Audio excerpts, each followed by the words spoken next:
This morning on Richmond's Morning News, this is the Voice Virginia News Radio, WRVA. By the way, I'm looking for your text messages. You guys, let's go. Let's rally this morning, folks. Carpe diem, seize the day. Text message line a little light this morning. Just share with me a couple things. We're going to talk about this because I'm completely just flummoxed that I now feel old. And today's National Iced Tea Day. It should be National Diet Coke Day. Trump drinks Diet Coke. I drink Diet Coke. You should drink Diet. No, I'm just teasing. What is your go-to drink? Like, Vaughn, when you go out to dinner, you and your Mohawk, your girlfriend. When I can afford to go out when to you dinner. go out to dinner. And I mean, you two are cute. I mean, I like the fact that she's got that that look like the girl from Tulsa King, you know, the one she shaved her head on the side, but then it grows out long. So unless she pulls it back into a ponytail, Yeah, you don't know. It's like incognito. Yeah, yeah. I mean, it's Yeah. her hair's purple, but it's nice. It's not. Oh, anymore. she natural blonde. natural blonde. Oh, I thought she did purple. No. Oh, I'm red for the Canes. right. Yeah. Well, she's not. I like her. She's nice. Well, thank you. Very, very nice girl. When you guys go out, what's your go-to just drink? Arnold Palmer. Arnold. What about her? She seems water. like a water girl. She's water. Yeah. All right. So what's your go-to drink when you just go out? I'm just interested. It tells me a lot about the audience. 833-804-1140. It's my own little marketing study, so we get to know each other a little bit more. 833-804-1140. James River Air text line. Read the best text messages at 655, 755, 855. And I've decided I'm going to take over the radio station. And at the 9 o'clock hour, I'm taking telephone calls. We'll do a talk show at the 9 o'clock hour. Take that, Richmond, Virginia.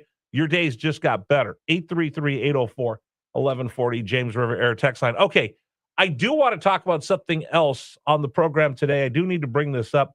Let's get you an update on what's going on with Iran since last we spoke. So how many times have we talked to Captain Brett Sadler, Heritage Foundation, about what's going on? Hey, listen, right now the blockade's working. Iran is up against the clock. Their oil is overflowing. They can't offload it. They're having to slow down production. They're getting decimated financially by having their ports blockaded. The Strait of Hormuz still continues to be blockaded, but it looks like the oil supply, other places are increasing their production. So the 20% that is being held up in the Strait of Hormuz looks like the gas prices, you see them falling down below $4. I can't believe I'm saying that. Woo, thank goodness they're below $4, but they really are. But yesterday, as Donald Trump was talking, he's saying, listen, we're within a couple days. I think we can get this deal done in a couple days. And he's been incredibly patient, trying to end this thing, getting Iran to come to the table, agree to give up their nuclear program, and to give up their thinking that they own the Strait of Hormuz. Just two things. Iran's like, well, in a sign of good faith, if you give us billions of dollars, because your presidents have done that before, that'll show us that you really want to be peace partners. On the left, people are rooting. I honestly feel like people are rooting for Donald Trump to fail at this because the Trump derangement syndrome is so strong. People that oppose the president are rooting for him to not succeed in this because they know it'll help him in the midterms. It's all politics right now. I sincerely believe there are some members of the other side of the aisle would love to see him fail, fall flat in his face. They don't support what's going on. They call it his war of choice. There's a lot of things out there. And I do think, and I honestly believe, the Iranians are hoping the closer we get to the midterms, that'll make Donald Trump blink, and that'll keep him from pursuing the end of this conflict by achieving his objectives of no nukes for Iran, and the Strait of Hormuz gets opened up, and they stop all this nonsense with their proxies. Now, on the right, people have been a little bit impatient. Donald Trump, what are you doing? Why did you call off the dogs? Okay, you say we're that close to what's going on, which you say we're going to get a peace deal any day now. Okay. The gritted teeth, I'll hold on. But after yesterday, things are changing just a little bit. It's 6:37 this morning on News Radio WRVA as you get ready to get out of the house to get to work. But yesterday, an escalation by the Iranians, they shoot down an Apache helicopter. Two pilots are rescued in the water by a, get this, a drone boat. A boat with no sailors on it, remote controlled, go out and pick up the two sailors. But Donald Trump has said, what's your red line? And people have been trying to get him to give us the red line. The media, Mr. President, what's your red line? What's going to, Mr. President, what are you going to do? So you have the media that's been yelling at him forever, what's the red line? He said, you know what? If U.S. personnel are killed or hurt, that'll be our red line. Well, the Iranians came up to that red line. They didn't cross it, but did they get within centimeters of that red line by shooting down the Apache helicopter. The two pilots, luckily for us, were rescued. And now Iran really has Donald Trump between a rock and a hard place because on the right, conservatives are screaming and yelling, no, you shot at U.S. personnel. That means you're going to get the whole ball of wax. Let the dog off the chain and let's go finish this thing. And that's what the right has been saying for the longest time. Mr. President, why are you stopping? Why are you holding back? Why haven't you finished this thing off? Why are you pausing?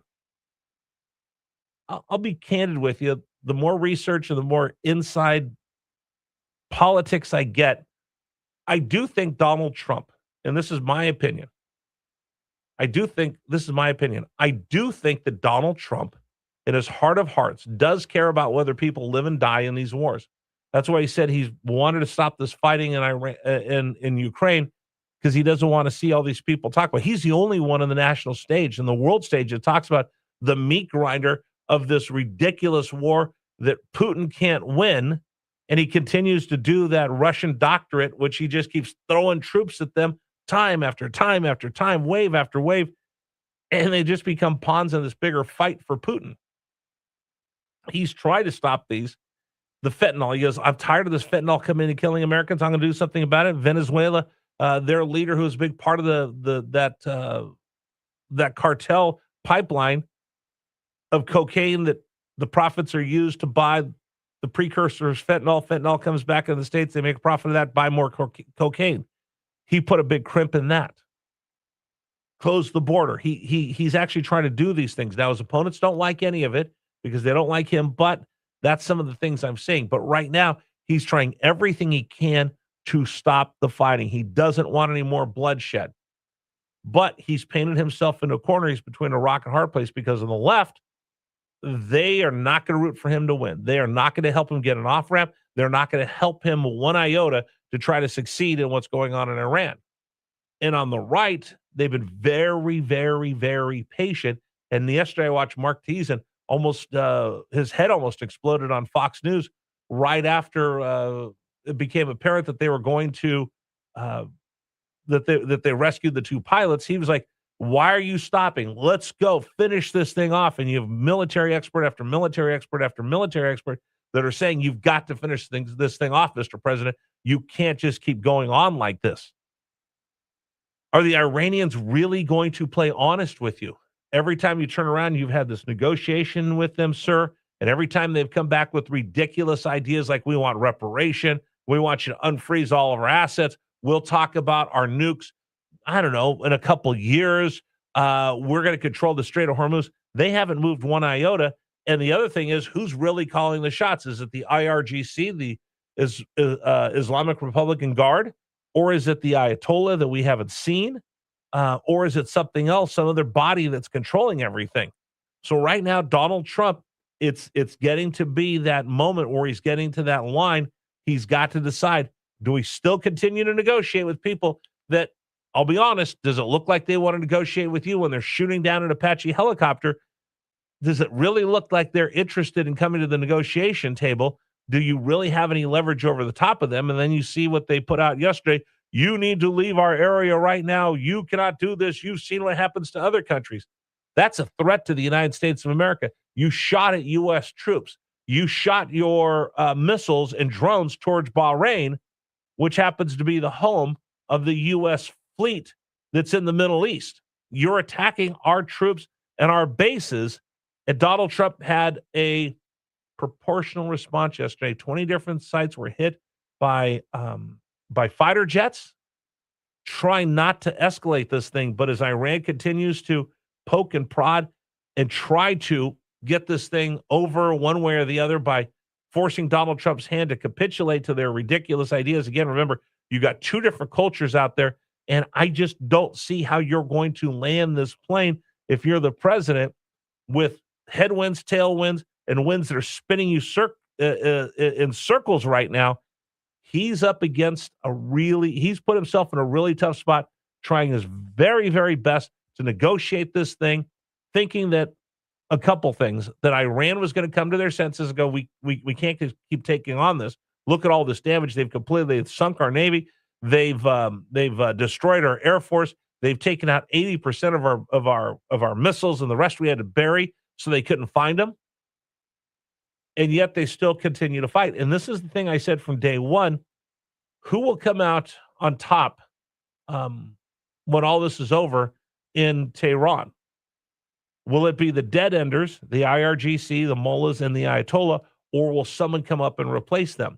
Because if someone comes up and replaces them that's logical, that can understand what the West is thinking, well, then you have an opportunity to have peace.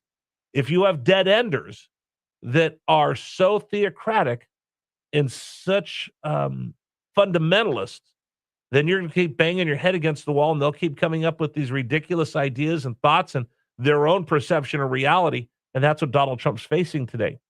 And right now, he's getting pressure from both sides. This is a critical time.